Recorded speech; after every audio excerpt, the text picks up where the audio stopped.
بسم اللہ الرحمن الرحیم۔ السلام علیکم ورحمۃ اللہ وبرکاتہ۔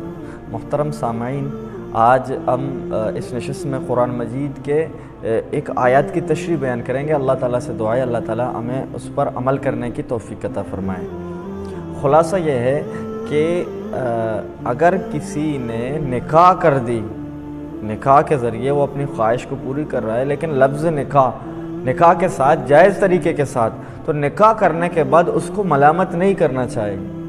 عموماً ہمارے یہاں اگر کوئی یعنی دولہا جس نے خود بڑی عمر والی ہے اور ایک چھوٹی عمر 55 سال والے نے 20 سال والے لڑکی سے نکاح کیا، تو ہم اس کو طعنہ دیتے ہیں، اس کو ملامت کرتے ہیں کہ کہاں دولہا اتنا بڑی عمر والا اور کہاں دلہن، یا کوئی دلہن اس کی عمر زیادہ ہو، یا کوئی کالا ہو، دولہا کالا ہے بدصورت ہے اور اس کی دلہن خوبصورت ہے، وغیرہ وغیرہ کچھ بھی طریقوں سے اکثر دولہا اور دلہن کو دیکھ کر ہم ان کو ملامت کرنے لگتے ہیں۔ تو قرآن مجید کے اس آیت میں بتا جا رہا ہے کہ جو شخص نکاح کے ذریعے یعنی وہ اپنی خواہش پوری کرتا ہے، لیکن نکاح بیچ میں ہوتا ہے، تو ان کو ملامت نہ کیا جائے۔ اگر ان کو ملامت کریں گے تو یہ قرآن کے حکم کے خلاف ہوگا۔ جب تک نکاح نہ ہوئی ہو تو آپ اس کو کہہ سکتے ہیں کہ ایک اعلیٰ ہے اور ایک ادنا ہے، ایک خوبصورت ہے ایک بدصورت ہے، کہ ایک کی عمر زیادہ ہے، ایک کی عمر کم ہے، ایک خاندانی اعتبار سے حسب نسب والی ہے، یا ایک خاندانی سب سے اس سے کم تر ہے۔ لیکن جب نکاح ہو گئی، نکاح کرنے کے بعد اس کو ملامت کرنا یہ قرآن کے حکم کے خلاف ہے۔ اسی آیت میں اللہ تعالیٰ فرماتے ہیں والذین ہم لفروجہم حافظون۔ جنتیوں کے صفات بیان ہو رہے ہیں کہ یہ صفات والے لوگ 10 صفات ہیں، ان میں سے کچھ صفات یہ ہیں والذین ہم لفروجہم حافظون، یہ وہ لوگ ہیں جن کو میں جنتی بناؤں گا، وارث بناؤں گا جنت کا، جس میں ہمیشہ ہمیشہ رہیں گے۔ ان میں ایک خوبی یہ ہوگی کہ وہ اپنی شرمگاہ کی حفاظت کریں گے۔ والذین، اور وہ لوگ، ہم لفروجہم، اپنے شرمگاہوں کی، حافظون، حفاظت کرنے والے ہوں گے۔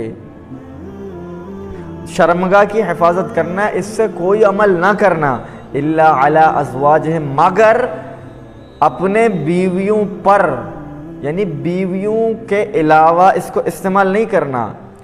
او ما ملکت ایمانہم، یا وہ جن کے آپ مالک ہو۔ ملکت ایمانہم، اس سے غلام یا باندی مراد ہے، جو پچھلے زمانے میں تھا۔ آج کل غلام اور باندی کا سسٹم ختم ہو گیا ہے۔ یعنی 2 قسم کی عورتیں، ایک وہ جس سے الا علی ازواج، جس سے آپ نکاح کریں، یا مرد ہو بیوی مرد سے نکاح کرے، اس سے وہ حفاظت نہ کرے، یعنی شرمگاہ کی مشکل نہیں۔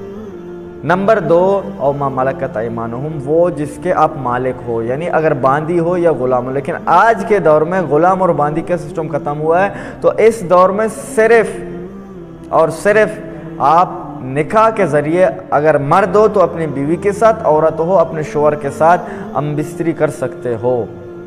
والذین ہم لفروجہم حافظون، یہ وہ لوگ ہیں جو اپنے شرمگاہوں کی حفاظت کرتے ہیں۔ یحافظون، حافظ اپنے شرمگاہوں کی حفاظت کرتے ہیں۔ الا، سوائے، علی ازواجہم، اپنے بیویوں پر یا اپنے شوہروں پر۔ زوج ایک ایسا لفظ ہے جو دونوں معنیوں میں استعمال ہوتا ہے۔ اگر آپ بیوی ہو تو اپنے شوہر کے ساتھ ہم بستری کرنا، اگر شوہر ہو تو اپنے بیوی کے ساتھ ہم بستری کرنے کی اجازت ہے۔ یعنی شرمگاہوں کی حفاظت کرتے ہیں، مگر شوہر اور میاں بیوی کے علاوہ۔ او ما ملکت ایمانہم فانہم غیر ملومین، تو یہ دونوں کے ساتھ، ان دونوں کے ساتھ ہم بستری کرنا، اپنی جائز خواہش پوری کرنا نکاح کے ذریعے سے، غیر ملومین، یہ ملامت نہیں کیے جائیں گے۔ غیر ملومین، یہ ملامت نہیں کیے جائیں گے۔ میرے دوستو، یعنی آج کل جب رشتہ ہوتا ہے تو ہم جا کے دلہا اور دلہن کو ان کے رشتہ دار دیکھتے ہیں اور ان کے عیوب بیان کرتے ہیں۔ آنکھ میں یہ مسئلہ ہے، کان میں یہ مسئلہ ہے، اس کے خوبصورتی میں یہ مسئلہ ہے، اس کے قد میں یہ مسئلہ ہے، پلانا پاؤں میں، پیر میں، وغیرہ وغیرہ، تو اس کو ملامت کرنے لگتے ہیں دولہے کو، آپ نے اس سے کیوں نکاح کی ہے؟ یا اگر دولہا عمر میں بڑا ہے یا کالا کلوٹا ہے یا حسب نسب میں کچھ کمی ہے یا کوئی خد میں ہو وغیرہ وغیرہ، تو دلہن کو کہہ کر ملامت کیا جاتا ہے، تو یہ بالکل قرآن کے خلاف ہے۔ قرآن فرمائے غیر ملومین، نکاح کے ذریعے جب کسی سے آپ نکاح کریں گے تو غیر ملومین، ان کو ملامت نہ کی جائے۔ فمن ابتغاء وراء ذلک، اس کے علاوہ یعنی بیوی کے علاوہ، شوہر کے علاوہ اگر آپ کوئی دوسرے طریقے سے اپنی خواہش پوری کریں گے، فَأُولَٰئِكَ هُمُ الْعَادُونَ، تو یہ حد سے گزرنے والے، حد سے تجاوز کرنے والے ہوں گے۔ یعنی آپ اگر نکاح کے بغیر کسی مرد کے ساتھ، مرد کے ساتھ یا عورت کے ساتھ اپنی خواہش پوری کرے، یہ فمن ابتغاء وراء ذلک، یہ نکاح کے علاوہ ہوا، تو یہ ظلم و زیادتی کرنے والے بن گئے۔ اگر عاد کے ذریعے سے اپنی خواہش پوری کرے تو یہ ظلم و زیادتی کرنے، اگر زنا کرے کسی عورت کے ساتھ تو یہ ظلم و زیادتی ہے، اگر لواطت کرے کسی مرد کے ساتھ، کسی جانور کے ساتھ اپنی خواہش پوری کرے تو یہ بھی ظلم و زیادتی ہے۔ فمن ابتغاء وراء ذلک، جو نکاح کے علاوہ اپنی خواہش پوری کرے، اولئک هم العادون، تو یہ حد سے تجاوز کرنے والا ہے۔ یعنی نکاح کر کے اپنی خواہش پوری کرنے والا غیر ملومین، وہ ملامت نہیں کی جائے گی۔ نکاح کے علاوہ دوسری طریقوں سے اپنی خواہش پوری کرنا، خواہ وہ عاد کے ساتھ ہو، استثناء بالید ہو، یا وہ زنا ہو مرد عورت کے ساتھ، یا عورت مرد کے ساتھ کرے، یا وہ لواطت ہو مرد کے ساتھ، عورت کے ساتھ کرے۔ فمن ابتغاء وراء ذلک، نکاح کے علاوہ اپنی خواہش پوری کرنا، فَأُولَٰئِكَ هُمُ الْعَادُونَ، یہ حد سے تجاوز کرنے والے ہیں، ان کے لیے شریعت نے سزائیں مقرر کی ہیں، حد مقرر کی ہے۔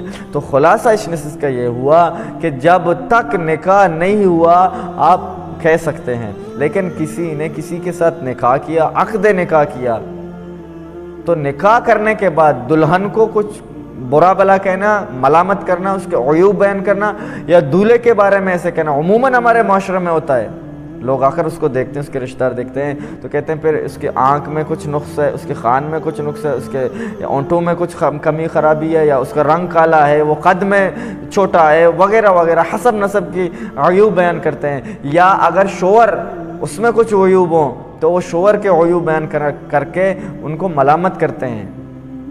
تو یہ ملامت کرنا یہ قرآن کے خلاف ہے، کیونکہ نکاح ہوئی ہے۔ نکاح شریعت کا عین حکم ہے۔ جب کسی بڑے عمر والے نے چھوٹے عمر والے سے نکاح کی، کسی اعلیٰ خاندان والے نے چھوٹی کا اپنے سے کم درجے میں نکاح کی، جب نکاح ہو گیا تو غیر ملومین، اب ان کو ملامت نہیں کیا جائے گا۔ اگر اس کو ملامت کریں گے تو یہ شریعت کے خلاف ہوگی۔ اللہ تعالیٰ سے دعا ہے اللہ تعالیٰ مجھے آپ کو، ہم سب کو ان باتوں پر عمل کرنے کی توفیق عطا فرمائے۔ وآخر دعوانا الحمدللہ۔